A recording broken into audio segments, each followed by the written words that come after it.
আসসালামু আলাইকুম। আজকে আসলাম বাগানে কাজ করার জন্য। বাগানের ভিডিওগুলো আমি আপনাদেরকে প্রতি সময় দিয়ে থাকি। আজকেও আপনাদেরকে আপডেট ভিডিও দিতে যাচ্ছি আমি আপনাদেরকে।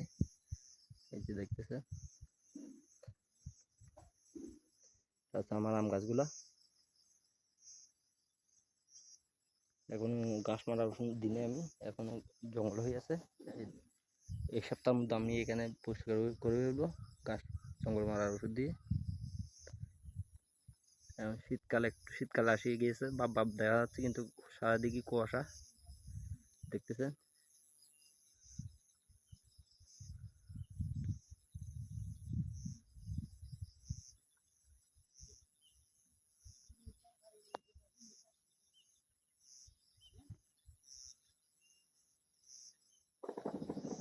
এইদিকে পূর্ব দিকে সেনাবাহিনী ট্রেনিং চলতেছে, দেখতেছেন আপনারা। এরা ট্রেনিংয়ের শব্দ পুরো দেখতেছেন আপনারা, ফায়ারিংয়ের। আমার পূর্ব দিকে পুকুর, সেখানে আর্মি ক্যাম্প আছে।